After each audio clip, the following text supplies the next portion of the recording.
시작. 예수님께서 나오셔서 큰 무리를 보시고 그들을 불쌍히 여기시는 마음을 가지사 그들의 병든 자들을 고쳐주시니라. 불쌍히 여기시는 마음을 가지신 예수님, 우리는 오늘 하나님의 성품에 대해서 불쌍히 여기신다, 긍휼하시다, 이 말씀이거든요. 오늘 이 말씀을 가지고 말씀을 선포하도록 하겠습니다. 기도하겠습니다. 은혜와 긍휼이 풍성하신 아버지 하나님, 오늘도 저희들이 하나님의 말씀을 듣게 하시니 감사합니다. 오직 구원받은 자로서 또 하나님을 아바, 아버지라 부를 수 있고 우리를 하나님의 아들들로 삼아주신 주님께 감사를 드립니다. 오늘도 주님께서 저희들에게 말씀을 주실 때 커다란 깨달음이 있게 도와주시고 더 주님의 성품을 깊숙이 알아가는 저희들이 될 수 있도록 인도하셔서 저희 또한 주님의 모습처럼, 주님의 성품처럼 그렇게 살 수 있도록 저희를 도와주옵소서. 오늘 말씀을 들을 때 깨달을 수 있도록 지혜와 계시 영도 풍성하게 저희들에게 주시고 또 그 말씀들이 저희의 믿음과 잘 결합하여 효력 있게 일할 수 있도록 도와주옵소서. 예수님의 이름으로 기도합니다. 아멘. 네, 앉으시기 바랍니다.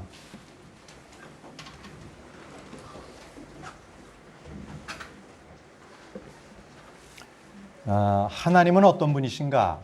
하나님은 어떤 분이신가? 이렇게 생각하면 우리가 쉽게 떠오를 수 있는 게 전지전능하시다, 그리고 무소부재하시다, 영원하시다, 이런 등등의 말씀들이 생각나실 겁니다. 이런 것들은 사람들에게는 없는 그런 것들이죠. 그래서 이런 것들을 신적인 성품, 이렇게 얘기하기도 합니다. 우리는 성경을 통해서 하나님의 성품을 알고 믿어야 합니다. 하나님의 성품은 어떤 것들이 있을까요? 사랑, 은혜, 긍휼, 오래 참음, 이런 것들이 있지 않겠습니까? 그 중에서요, 저는 하나님의 성품 중에서 가장 중요한 하나를 꼽으라 한다면 저는 긍휼을 뽑겠습니다. 긍휼. 왜냐하면요, 모든 말씀이 긍휼로부터 시작이 되더라고요. 긍휼과 진리, 긍휼과 용서, 긍휼과 동정심, 긍휼과 믿음, 긍휼과 평강, 긍휼과 선한 열매. 긍휼이 먼저 시작되지 않으면 뒤에 따라올 어떤 진리도 없다라는 것입니다. 여러분 생각해 보세요. 우리 주님께서 우리에게 긍휼을 베풀어 주시지 않았다면 우리가, 죄인인 우리가 어떻게 이 자리에 앉아서 모여서 하나님의 말씀을 들을 수가 있겠습니까? 시편 51편 1절에 다윗은 이렇게 기도했습니다. 오 하나님이여, 주의 인자하심에 따라 내게 긍휼을 베푸시며 주의 친절한 긍휼의 풍성함에 따라 내 범법들을 지워 주소서. 자, 바로 죄인들에게 가장 필요한 것이 바로 하나님의, 주님의 긍휼인 것입니다. 그러면 긍휼이 무엇일까요? 긍휼. 우리나라 말로요, 가엾고 불쌍히 여기다, 이런 뜻입니다.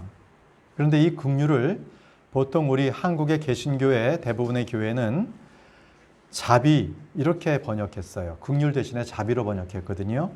그러니까 자비라는 뜻은 남을 사랑하고 가엾게 여긴다, 이런 뜻이 되겠습니다. 성경을 보니까 긍휼이라는 이 단어가 가장 처음에 사용된 그 예는 롯에게서 나왔습니다. 롯. 주의 천사가 롯에게 소돔과 고모라의 심판을 알려주었죠. 그렇지만 롯은요, 자기 딸들과 사이들에게 이 사실을 알려주고 나서도 그는 소돔을 떠나려 하질 않았어요. 자, 임박한 주의 심판이 점점 다가오고 있음에도 불구하고 그는 자기의 애착이 있는, 소유물이 있는 소돔 땅을 결코 떠날 생각을 갖지 못했습니다. 그렇게 롯은요, 자기의 보물을 땅에 쌓아두었어요. 그는 믿었던 자입니다. 구원받은 자입니다. 아브라함이 장막에 거했지만 롯은요, 집에 거했어요. 그래서 롯은 순례자로서의 삶을 살지 않았다고 저는 봅니다. 자, 이제 심판의 때는 점점 다가왔습니다. 그래서 이제 심판이 집행될 그 아침이 다가왔거든요. 우리 창세기 19장 15절 말씀을 볼까요? 창세기 19장 15절 말씀. 아침이 되매 그 천사들이 롯을 재촉하여 이르되 일어나 여기 있는 내 아내와 두 딸을 데려가라. 이 도시의 불법 가운데서 내가 소멸될까 염려하노라 하였으나.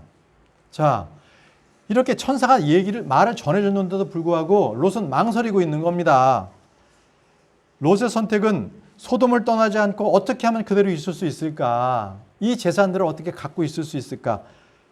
그는 이제는 불 가운데 죽을 수밖에 없는 그런 상태에 빠지게 된 거예요, 결국. 자, 그랬을 때 롯에게 필요한 게 무엇입니까? 그때 주의 긍휼이 롯에게 필요한 게 긍휼이. 바로 심판의 불 가운데에서 롯과 그의 가족들이 살아남으려면 오직 주의 긍휼이 필요했던 것입니다. 자, 우리 16절 말씀도 보시죠. 그가 망설임에 그 남자들이 그의 손과 그의 아내의 손과 두 딸의 손을 잡았더라. 주께서 그에게 긍휼을 베푸셨으므로 그들이 그를 데리고 나아가 그 도시 밖에 두니라. 긍휼을 베푸셨다고 분명히 나옵니다. 자, 긍휼이 뭐예요? 이 성경의 정의로 봤을 때는 심판을 받을 바로 그 위치에 있는 바로 그가 하나님께서 은혜를 베푸셔서 그 긍휼을 거기서 구원을 받았다는 거예요. 그게 긍휼이에요. 심판을 받아야 되는 그 자리에서 그가 구원을 받았어. 그게 하나님의 긍휼이에요. 마땅히 받아야 할 형벌, 죄, 심판으로부터 면제받는 것, 이것이 바로 긍휼입니다. 은혜는요. 은혜는 받을 자격이 없는 자에게 주시는 하나님의 선물. 이게 은혜라고 하지요. 자, 롯은 주께서 자기에게 긍휼을 베푸셨다는 사실을 알았습니다. 자, 19절, 창세기 19장 19절 말씀을 보십시오. 이제 보소서 주의 종이 주의 눈앞에서 은혜를 입었고 또 주께서 주의 긍휼을 내게 넘치게 하사 내 생명을 구원하심으로 긍휼을 베푸셨나이다. 내가 산으로 도피할 수 없나이다. 어떤 재앙이 나를 덮쳐 내가 죽을까 염려하나이다. 자, 주께서는 롯에게 넘치는 긍휼을 베푸셨습니다. 주께서는 롯에게 은혜를 베푸셨죠. 그래서 죄인들을 향한 하나님의 가장 중요한 성품이 무엇인가? 그렇게 묻는다면 긍휼이라고 말할 수 있는 것입니다. 자, 이것뿐만이 아닙니다. 주님은요, 이집트에서 비참한 노예 생활을 했던 그 이스라엘 그 백성들을 그들에게 긍휼을 베푸셨습니다. 이집트는 어떤 땅입니까? 바로 세상을 예표하는 땅입니다. 세상입니다. 이집트는요, 이스라엘 백성들에게는 쇠 용광로와 같은 그런 뜨거운 곳이었습니다. 신명기 4장 20절 그 말씀에 보니까 그러나 주께서 너희를 취하시고 너희를 쇠 용광로 곧 이집트에서 데리고 나오사 이렇게 말씀하셨어요. 이집트 땅은 그들에게 지옥과 같이 뜨거운 곳입니다. 불이 타는 곳이에요. 완전히 소멸시켜버리는 그런 땅이었습니다. 쇳물이 녹아나는 그러한 용광로처럼 바로 이스라엘을 삼켜버릴 그러한 기세의 그 땅에서 그들을 데리고 나오신 그 주님의 그 성품은 바로 긍휼이었습니다. 주의 긍휼. 자, 세상은요, 지금도 세상 모든 사람들을 삼켜버리는 그러한 거대한 용광로와 같습니다. 그래서 베드로후서 3장 7절 말씀에 지금 있는 하늘들과 땅은 주께서 같은 말씀으로 보관하여 간직하사 경건치 아니한 사람들의 심판과 멸망의 날에 불사르기 위해 예비해 두셨느니라 이렇게 말씀하십니다.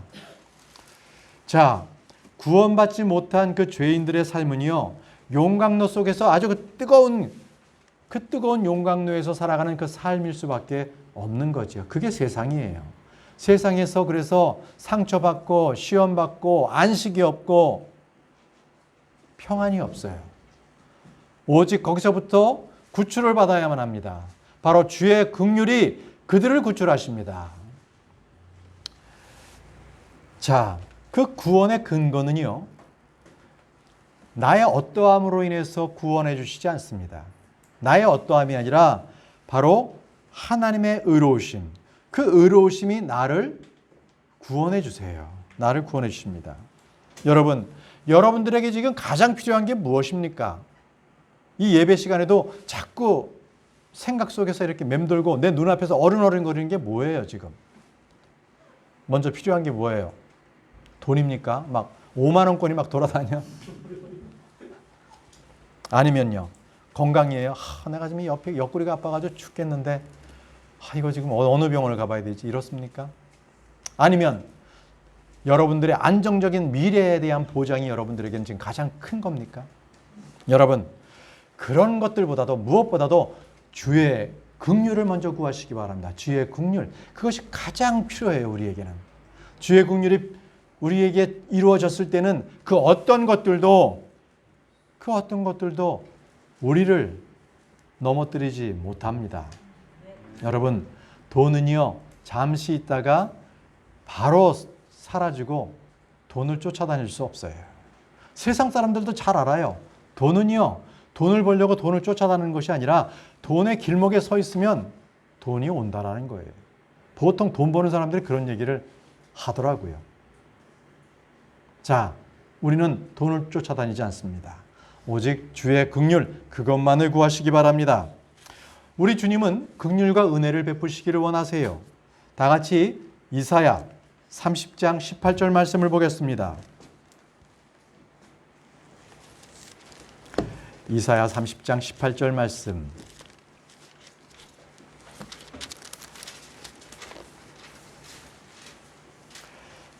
그러므로 주께서 기다리시니 이것은 그분께서 너에게 은혜를 베풀려 하심이라.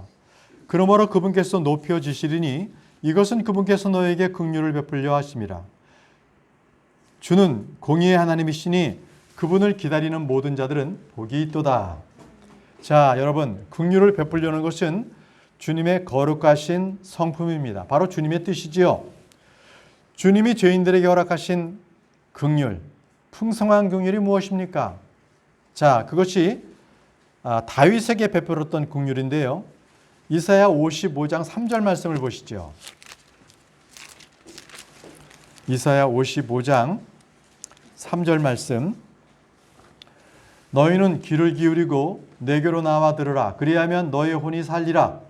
내가 너희와 영존하는 언약을 맺으리니 곧 다윗에게 베푼 확실한 긍휼이니라. 다윗에게 베푼 확실한 긍휼이라고 말씀하고 계세요. 이 말씀은 무엇입니까? 다윗은 그가 죄를 졌잖아요. 바세바를 범했잖아요. 우리아를 죽였잖아요. 그럼 율법에 의해서 그는 돌에 맞아 죽어야 했던 것입니다. 그런데 다윗이 죽었나요?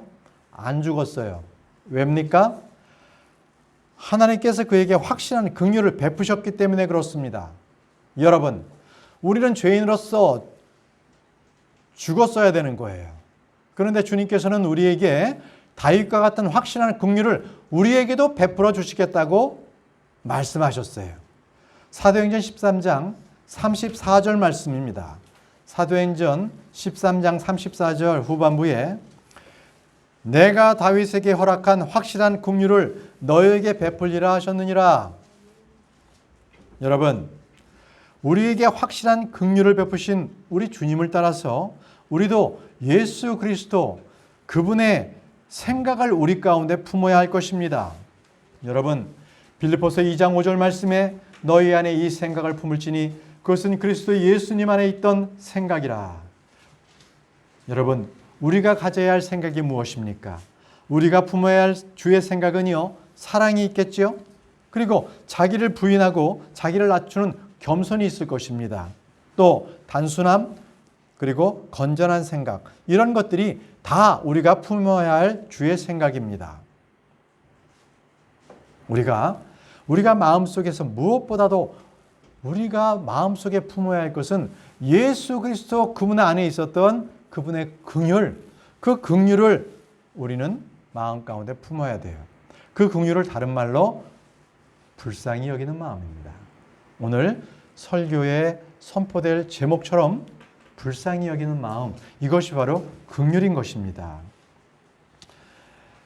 여러분, 하나님의 긍휼하면 떠오르는 그런 게 있어요. 그것이 뭐냐면요, 긍휼의 자리입니다. 긍휼의 자리. 자, 긍휼의 자리는 어디에 있냐면요, 하나님의 성막 안에 있던 증언궤, 그 증언궤를 덮는 뚜껑이, 그 뚜껑 위에 긍휼의 자리가 있었습니다. 그 긍휼의 자리는 그룹들이요, 양쪽에서 날개를 펴서 그 긍휼의 자리를 이렇게 덮고 있고 쳐다보고 있는, 양쪽에 서로 이렇게. 예. 그래서 하나님께서는 그 긍휼의 자리를 언약궤 위에 두어서 그걸 덮개로 사용할 수 있도록 그렇게 했거든요. 출애굽기 26장 34절 말씀을 보십시오. 출애굽기 26장 34절.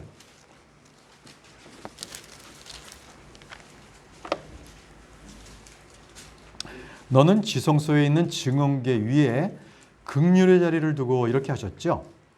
긍휼의 자리. 자, 이 자리는 아주 중요한 자리예요. 바로 주님과 바로 대제사장이 만나는 바로 그 만남의 장소거든요. 자, 출애굽기 30장 6절 말씀을 보십시오. 출애굽기 30장 6절. 자, 그 제단을 증언 위에 있는 긍휼의 자리 앞에, 곧 증언궤 옆에 있는 휘장 앞에 둘지니 이 긍휼의 자리는 내가 너와 만날 곳이니라. 여러분, 죄인들이 주님을 만날 수 있는 곳은요, 긍휼의 자리입니다. 주님은 우리를 긍휼의 자리에서 우리를 만나주세요. 그렇지 않으면 죄인들은 다 멸망당하고 말았을 겁니다. 자, 긍휼의 자리가 어떤 자리예요? 그 자리는 피를 뿌렸던 자리예요. 동물을 잡아서 그 피를 바로 긍휼의 자리 위에 뿌렸던 자리입니다. 레위기 16장 14절에서 15절 말씀에, 레위기 16장 14절에서 15절 말씀에, 그는 또 숫소의 피를 취하여 자기 손가락으로 긍휼의 자리 위에 동쪽으로 뿌리고 또 자기 손가락으로 그 피를 긍휼의 자리 앞에 7번 뿌리찌니라. 그 뒤에 그는 또 백성을 위한 죄 업물의 염소를 잡아 그것의 피를 가지고 휘장 안으로 들어가서 그 숫소의 피로 행한 것 같이 그 피로 행하여 긍휼의 자리 위와 긍휼의 자리 앞에 그것을 뿌릴지니, 이렇게 말씀하셨습니다. 여러분, 예수 그리스도의 피가 긍휼의 자리 위와 앞에 뿌려줌으로 해서 그 자리에서 주님을 만날 수 있게 되었습니다. 하나님께서 긍휼을 베푸시기 위해서 독생자 예수 그리스도를 주시고 또 그분의 온몸의 피를 다 흘리게 하셨습니다. 그 피가 있는 것이 바로 긍휼이 있는 것입니다. 갈보리 십자가는요, 이 세상의 죄인들을 향한 긍휼이 넘치는 것입니다. 누구든지 그곳으로 나올 때마다 누구든지 구원을 받습니다. 용서받지 못할 죄가 아무도 없습니다. 다 용서받습니다. 여러분, 이제 우리는 이 땅에 사는 성도들로서 어떤 마음가짐으로, 어떤 자세로 살아야겠습니까? 여러분 자신의 인성, 덕성, 이런 것들을 개발하는 것은 우리 스스로 되지 않습니다. 오직 그리스도, 그 십자가 외에 내가 나의 정과 욕심을 못 박아야 합니다. 십자가에 못 박아야 합니다. 그래서 하나님의 그 거룩하신 성품, 바로 긍휼을 우리가 취해야 해요. 우리가 예수님처럼 우리가 그 긍휼을 바로 우리가 받아야 합니다. 서로 불쌍히 여기고 긍휼로서 옷을 입어야 합니다. 여러분, 이 긍휼이라는 이 성품은요, 결코 죄악된 인간들에게 나타나는 성품이 아닙니다. 오직 하나님에게서만 나올 수 있는 성품입니다. 그래서 주의 긍휼이라고 하는 것입니다. 예를 들어서 생각해 보세요. 주의 긍휼이 아니라 육신적으로 나오는 그 본성은 어떻죠? 하나님을 모르는 자들을 생각해 보세요. 그들은요, 잔악 무도합니다. 그죠? 아주 잔인하고 지독하게 이기적입니다. 그게 인간의 본성이에요. 혹시라도 믿지 않는 자들이 동정을 베푼다 그러는 것은요, 무언가 자기를 높이려고 하는 거예요. 무언가 자기를 높이려고. 응? 뭔가 자기 지역에 계속적으로 많은 돈을 계속적으로 기부하고 있다. 뭔가 나중에 몇십 년 후에 뭔가를 바라기 위해서 그러는 거예요. 그것이 인간이에요. 다 자기 만족인 거죠. 자, 여러분. 그러나 우리는 주님으로부터 받은 그 긍휼은 그런 것이 아닙니다. 우리가 주님께서 내게 베푸신 그 긍휼, 그것에 따라서 나도 내 이웃과 형제들을 그들에게 그 긍휼을 전하게 되는 겁니다. 예. 자, 성도라는 것은요, 내가 가진 것을 이렇게 주는 것이 아니라, 내가 갖고 있는 것을 주는 게 아니라 먼저 주님으로부터 받은 것, 내 것이 아닌 주님으로부터 받은 것을 전해주는 거예요. 사람들에게. 그것이 성도입니다. 내가 전해줄 건 아무것도 없어요. 나에게 사랑이 있습니까? 은혜가 있습니까? 긍휼이 있습니까? 아무것도 없는 존재잖아요. 그러나 예수 그리스도, 그분의 성품을 우리가 닮아가며 그분으로부터 받은 것들, 은사들, 이거 가지고 우리가 섬기고 전하는 겁니다. 예. 그래서요, 우리 주님께서는 이렇게 말씀하셨어요. 마태복음 10장 8절에 너희가 거저 받았으니 거저 주라고 말씀하셨습니다. 예. 또 고린도전서 15장 3절 말씀에 내가 또한 받은 것을 무엇보다 먼저 너희에게 전하였느니. 그래서 이 말씀대로 우리가 은혜를 받았다면 은혜를 전하면 되는 거고요. 또 사랑을 받았으면 뜨겁게 사랑하면 되는 거고, 내가 받은 대로 은사를 받았으면 그걸로 섬기십시오. 능력을 받았으면 도우십시오. 재물을 받았나요? 그러면요, 나눠주십시오. 주님의 풍성한 긍휼을 받았으면 베풀라고 주님께서 주시는 것입니다.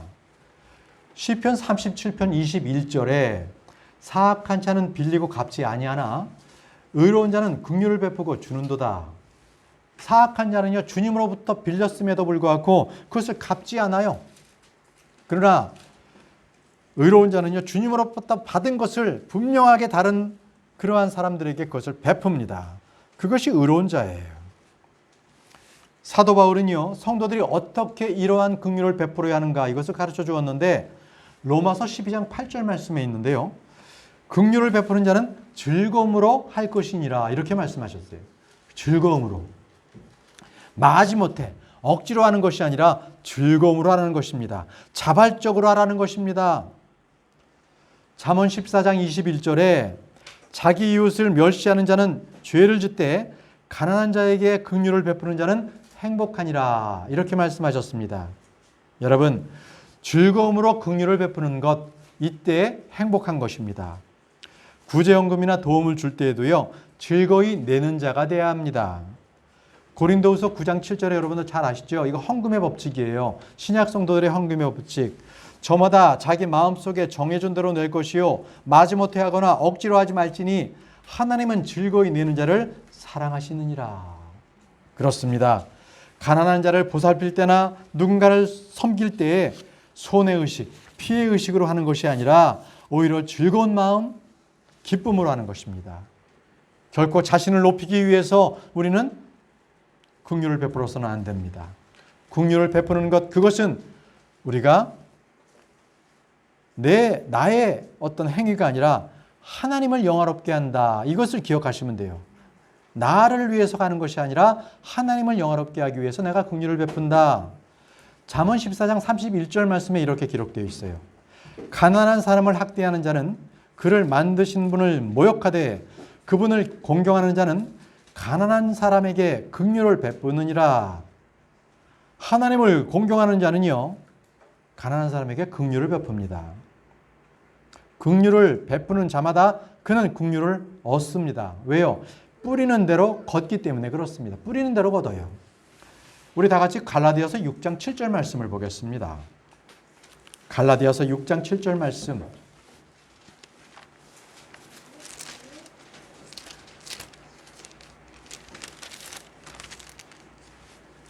속지 말라. 하나님은 조롱당하지 아니하시나니 사람이 무엇을 심든지 또한 그것을 거두리라.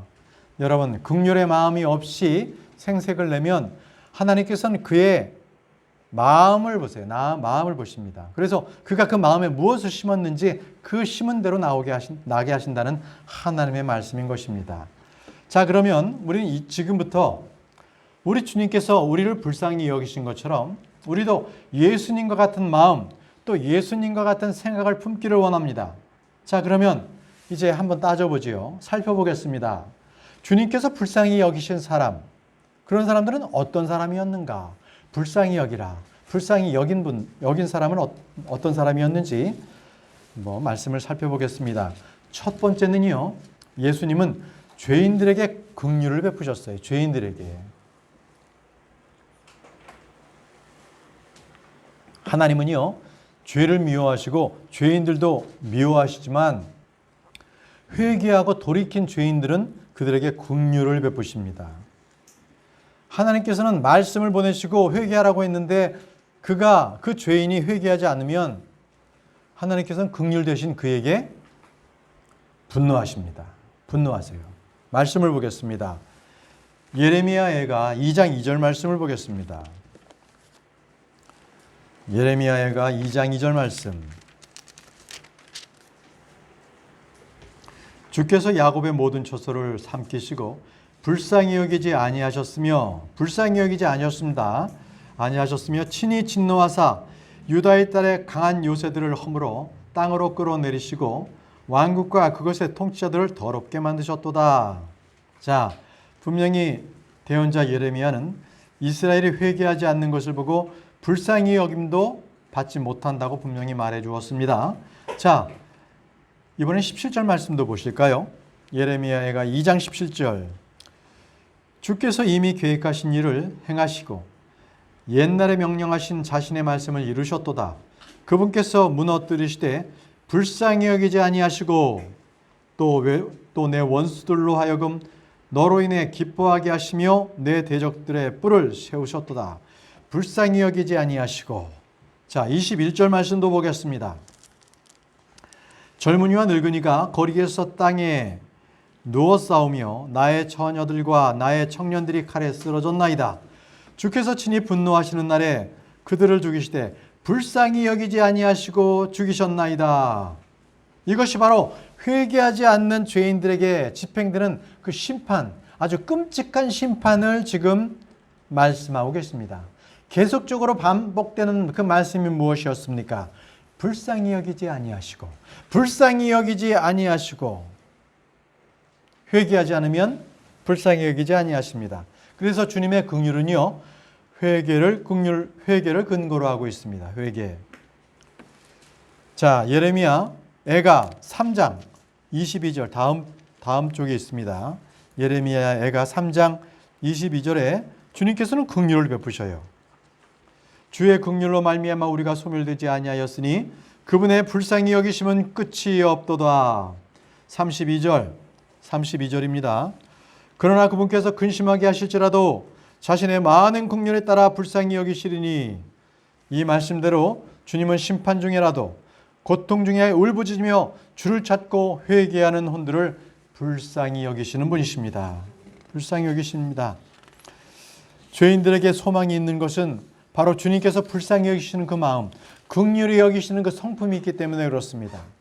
하나님께서 우리를 사랑하시고 구원하시는 것은 오직 불쌍히 여기시는 그 긍휼의 마음 때문입니다. 여러분, 죄인들은 우리 하나님 앞에 오직 한마디 말밖에 할 수가 없습니다. 죄인인 내게 긍휼을 베풀어 주옵소서. 이것뿐이 없어요. 이것뿐이. 누가복음 18장 13절 말씀에 세리는 멀리 서서 감히 눈으로 하늘을 우러러보지도 못하고 다만 가슴을 치며 이르되 하나님이여 죄인인 내게 긍휼을 베푸소서 아니라 하나님이여 죄인인 내게 긍휼을 베푸소서. 이것이 죄인이 하나님께 긍휼을 베풀어 달라고 그렇게 울부짖는 그 한마디일 뿐일 수밖에 없습니다. 자, 두 번째입니다. 두 번째, 부부가 서로 불쌍히 여기라고 주님께서 말씀하셨어요. 아, 이런 말씀도 있나요? 베드로전서 3장 8절 말씀을 보겠습니다. 이 시간에 남편은 아내에게, 아내는 남편에게 불쌍히 여기지 않았다. 그러면 회개하시기 바랍니다. 베드로전서 3장 8절 말씀입니다. 끝으로 너희는 다 한마음이 되어 서로 동정하며 형제로서 사랑하고 불쌍히 여기며 예의 바르게 행하라.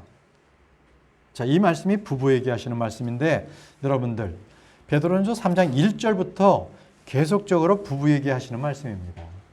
1절에 보면 아내들아 나오죠. 계속적으로 나오고 계속적으로 이 남편에게 또 주시는 말씀이 나오고 그렇습니다. 그래서 이 부부에게 이렇게 동일하게 말씀을 하신 거예요. 이 말씀에 이 8절에는요. 이 부부에게 5가지 명령을 주셨다는 것 이것 한번 살펴보지요. 여러분 이 베드로전서 3장 8절에 이 5가지의 부부가 지켜야 할 명령을 주셨는데 첫 번째가 너희는 다 한마음이 되라. 부부가 한마음이 되라. 자, 다른 마음, 분리된 마음이 있습니까? 부부가 한마음이 돼야 됩니다. 두 번째, 서로 동정하라고 했습니다. 부부가 서로 동정하라. 셋째, 형제로서 사랑하고요. 넷째, 불쌍히 여기라고 했고요. 다섯째, 예의 바르게 행하라고 했습니다. 첫 번째로 부부는 한마음이 되라고 했던 것, 이것은 같은 지식으로서 동거할 때 가능합니다. 교리가 다르다면 어떻게 한마음이 될 수가 있겠습니까? 그죠? 바른 성경, 킹제임스 성경으로 우리가 공부할 때만 우리는 바르게 우리가 한마음이 될 수가 있습니다. 또 부부는 서로 동정해야 합니다. 동정하라는 것은 어려움이 처했을 때 딱하고 가엽게 여기고 그 사정을 이해하라는 것입니다. 그래서 정신적으로나 물질적으로 아내를, 남편을 도우라는 거예요. 잘 됐네, 내 그럴 줄 알았네 이러는 것이 아니라 동정하라는 거예요. 부부는 서로 형제로서 사랑해야 한다고 합니다. 부부가 형제다. 예, 그렇습니다. 그리스도 안에서는 형제요, 남자나 여자가 없습니다. 모두가 형제입니다. 나중에 여러분들 갈라디아 3장 28절 말씀을 참조하세요. 모두가 형제입니다. 우리는 그리스도 안에 모두 형제. 또 부부간에 서로 불쌍히 여겨라고 말씀하셨죠. 여기서 불쌍히 여긴다는 것은 서로의 연약함을 인정하라는 거예요. 서로의 연약함을 인정하라. 제가 이거는 제가 회개해야 돼요. 우리 자매가 자꾸 모든 걸 이렇게 그릇 떨어뜨리고 막 그래. 그리고 막 그래. 그러면 내가 이제 그거를 또 이해 못 해가지고 불쌍히 여기질 않았는데 내가 회개합니다. 자, 마지막으로 부부간에는 예의가 있어야 된다고 말씀하십니다. 예의가 있어야 된다. 부부 사이에 지켜야 할 예의는요, 서로에게 욕설을 한다든지 비방하거나 험담 따위는 절대 하면 안 돼요. 남편을 향해서 쓴뿌리를 내비치든지 자매를 향해서 불평한다든지 이러면 안 되는 겁니다. 부부간에 지켜야 할 기본적인 예의가 뭔지 아십니까? 남과 비교하지 마세요. 옆집 저분은 이런데 당신 왜 이래? 절대 이렇게 하지 마세요. 아, 저 여자분은 이런데 왜 당신 왜 이래? 이래서는 안 되는 거고 절대 비교하지 마십시오. 골로새서 3장 18절에서 19절 말씀에 아내들아 너희 남편에게 복종하라. 그것이 주 안에서 합당하니라. 남편들아 너희 아내를 사랑하고 모질게 대하지 말라고 하셨습니다. 건전한 가정, 이것은 건전한 지역교회의 토양입니다. 뿌리예요. 그래서 남편에게 복종하지 않는 아내, 아내를 사랑하지 않는 남편, 그 가정은요, 그것은 아주 뭐라 그럴까요?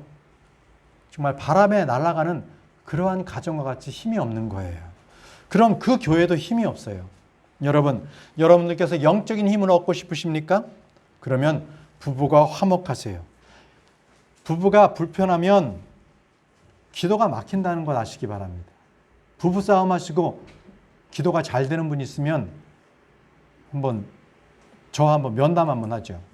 뭔가 잘못해도 크게 잘못됐으니까. 네. 자, 세 번째입니다. 세 번째는요, 흩어진 무리를 주님께서는 불쌍히 여기셨어요. 흩어진 무리, 주님께서는 모여든 이스라엘 무리를 보면서 불쌍히 여기셨습니다. 보통 사람 같으면요, 많이 모였다 그러면 굉장히 우쭐대고, 야, 사람 많이 모였네. 야, 내 연설을 들려고 이렇게, 야, 나 인기인이네. 이렇게 생각했을 거예요. 만약에 공연장 생각해 보세요.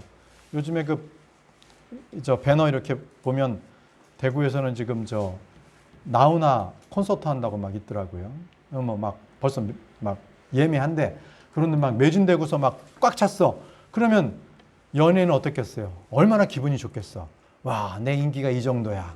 얼마나 좋겠어요. 그죠? 목회자들도 자기 교회에 막 성도들이 많이 오면 우쭐대는 거죠. 야, 뭐 진짜 이 풍성한 열매다 그러면서 막 좋아하겠지요. 그렇지만요. 주님은 많은 무리들을 보고 그렇게 생각지 않으셨어요. 도리어 불쌍히 여기셨다는 거예요. 그 흩어진 무리들을 보고서 불쌍히 여기사. 마태복음 보겠습니다. 마태복음 9장 36절 말씀입니다.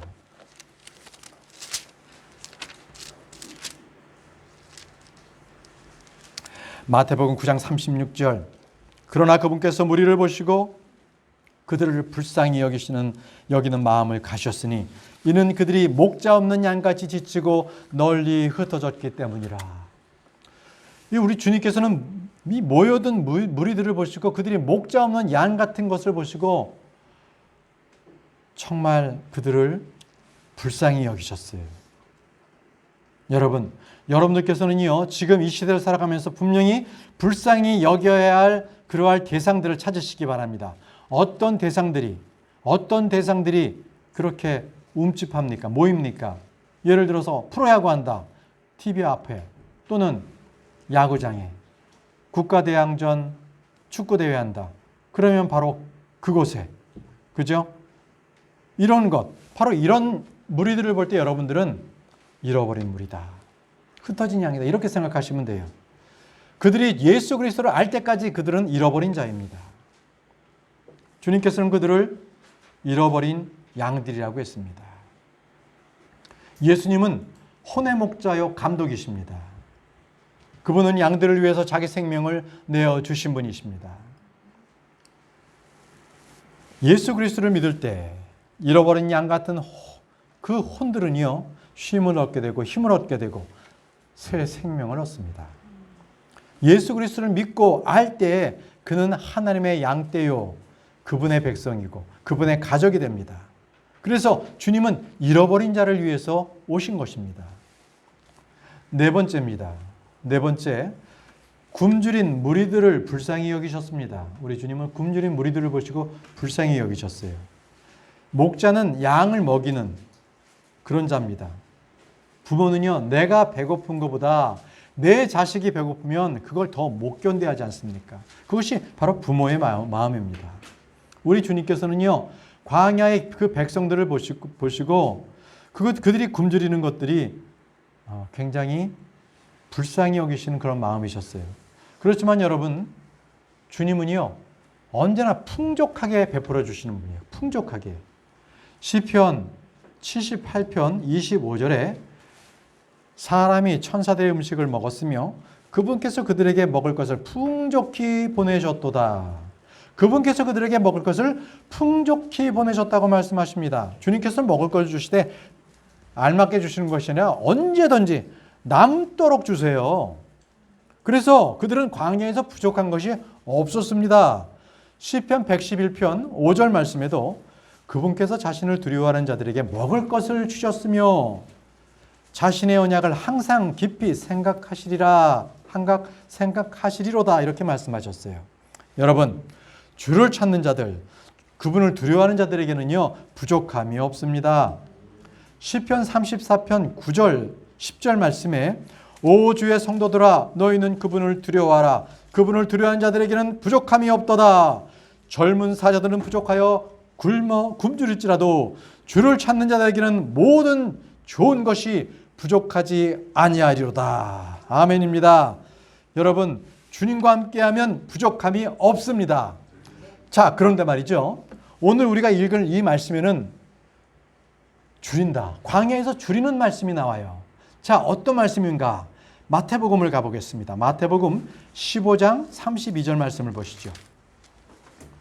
자, 마태복음 15장 32절 말씀에는 이 무리들이 광야에서 줄이고 지쳤어요. 그래서 그들이 주님과 함께 있었지만 먹을 것이 없었거든요. 그래서 주님께서 제자들에게 이렇게 명령하셨어요. 그때 예수님께서 자기 제자들을 불러 이르시되 내가 무리를 불쌍히 여기노라. 이제 그들이 사흘 동안 나와 함께 있는데 그들에게 먹을 것이 없도다. 그들이 길에서 쓰러질까 염려되므로 내가 그들을 굶겨보내지 아니하리라 하시니. 자, 주님께서는 내가 무리를 불쌍히 여기노라 이렇게 말씀하셨습니다. 그들은 죽게 모인 무리들이었거든요. 그들은 굶주리고 있었어요. 자, 여러분, 주님과 함께 있는 자들은 항상 복되도다 이렇게 말할 터인데 주님은 그들을 향해서 불쌍히 여긴다고 말씀하셨습니다. 왜요? 먹을 게 없었기 때문에. 그래서 주님께서는 먹을 것이 없는 그 가난한 자들을 항상 불쌍히 여기세요. 불쌍히 여기십니다. 그리고 주님께서는 먹을 것을 주시는 분이시면 공급하시는 분이세요. 넉넉하게 차고 넘치도록이요.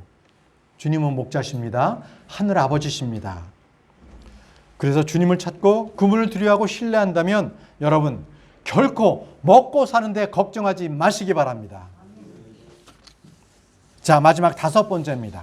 5번째, 주님께서는 병든 사람을 불쌍히 여기셨어요. 병든 사람들을. 말씀은 마태복음 14장 14절 말씀. 마태복음 14장 14절 말씀. 예수님께서 나오셔서 큰 무리를 보시고 그들을 불쌍히 여기는 마음을 가지사 그들의 병든 자를 고쳐주시니라. 자, 주님은 큰 무리를 보시고 그들을 불쌍히 여기는 마음을 가지셨습니다. 주님이 사람들, 특히 죄인들을 보시는 그 기본적인 성품은요, 항상 불쌍히 여기심입니다. 이것이 바로 주님의 그러한 그 마음의 그 시각이세요. 주님은 외양을 취하시거나 중시하지 않으시는 분이십니다. 주님은 병든 자를 고치러 오셨습니다. 주님께서 항상 핵심 사역 중에는 항상 병든 자를 고친다는 것이 이 복음서에는 항상 나와요.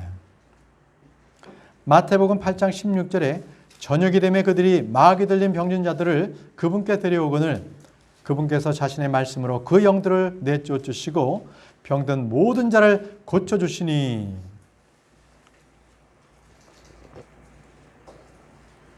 지금도 이 땅에는 많은 병든 자들이 있지요. 그 병원들이 굉장히 많이 성행합니다. 왜냐하면 이 성행한다는 것은 수익을 많이 올린다 이렇게 보시면 돼요. 그럼 너도 나도 어떻게 하든지 그 자격을 따서 합니다. 자, 그렇지만 우리 주님께서는 그 병자들을 봤을 때 불쌍히 여기셨습니다. 우리 주님은 말씀으로 치유해 주셨고요. 어떤 사람은 안수를 했거나 어떤 사람은 기름을 발라 그들을 치유해 주셨습니다. 나병 환자를 고치셨고 눈먼 자를 보게 해주셨지요. 주님께서는요, 우리의 모든 불법을 담당하셨고 우리의 모든 죄와 형벌들을 모두 그분께서 담당하심으로써 우리의 혼이 구원받았습니다. 뿐만 아니라 우리의 몸의 모든 문제들도 그분은 해결하셨습니다. 자, 마태복음 8장 17절 말씀에 그가 친히 우리의 연약함을 담당하시고 우리의 질병을 짊어지셨도다 하였느니라. 자, 우리는 주님께서 친히 자신의 몸으로 우리의 죄들을 지셨고 채찍에 맞으셨다는 사실을 잘 알고 있습니다.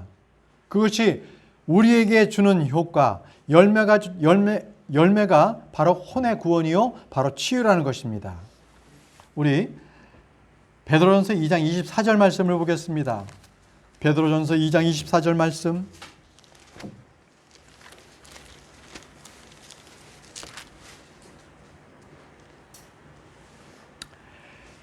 친히 나무에 달려 자신의 몸으로 우리의 죄들을 지셨으니 이것은 죄들에 대하여 죽은 우리가 살아서 의에 이르려 하심이라. 그분께서 채찍에 맞음으로 너희가 고침을 받았나니. 그분께서 채찍에 맞음으로 너희가 고침을 받았나니. 여러분, 이 말씀이 바로 병든 모든 성도들이 치유의 권능이 되시기 바랍니다. 주님께서 채찍에 맞음으로 너희가 고침을 받았나니. 여러분, 여러분들이 갖고 있는 모든 병은 주님께 맡기십시오. 그분께서 채찍에 맞음으로 여러분 모두가 고침을 받습니다. 데살로니가전서 2장 13절 말씀에 그 말씀이 또한 믿는 너희 안에서 효력 있게 일하느니라. 자, 우리 주님께서는요, 아픔과 슬픔을 지닌 사람들, 도움이 필요한 사람들, 연약한 사람들, 병든 자들, 가난한 자들을 불쌍히 여기셨습니다. 주님은 잃어버린 혼들을 불쌍히 여기시고 또 부정한 자들, 죄인들, 타락한 자들이 돌아올 때 그들을 불쌍히 여기십니다. 불쌍히 여기시는 주님의 마음, 이것이 바로 크리스천이 사람들을 보는 시각이 되어야 합니다.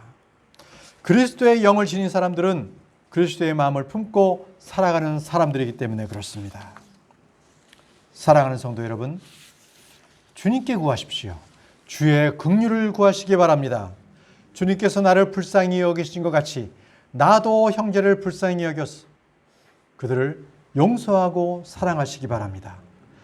잃어버린 혼들을 긍휼히 여기고 그 혼들을 불러오는 일에 기쁨으로 동참하는 바로 여러분들이 되시기를 바랍니다. 기도하겠습니다. 긍휼이 많으신 하나님 아버지, 우리를 불쌍히 여기셔서 우리가 어려운 가운데 있고 우리가 절망 가운데서 넘어져 있을 때 우리를 불러 일으키시고 위로를 위로하시고 우리에게 힘을 주신 주님께 감사를 드립니다. 아버지 하나님, 죄인인 우리를 주님께서 긍휼을 베푸셔서 그 모든 죄와 저주 가운데서 그 모든 심판에서 우리를 구원해 주셔서 감사합니다. 이제 예수님께서 죄인들, 병든 자들, 그리고 도움이 필요한 모든 자들에게 그들을 불쌍히 여기신 것 같이 우리도 주님의 마음을 품고 우리 모든 형제들, 이웃들에게 사랑을 베풀고 그들을 불쌍히 여기며 살아갈 수 있도록 저희 마음을 지켜주옵소서. 예수님의 이름으로 기도합니다. 아멘.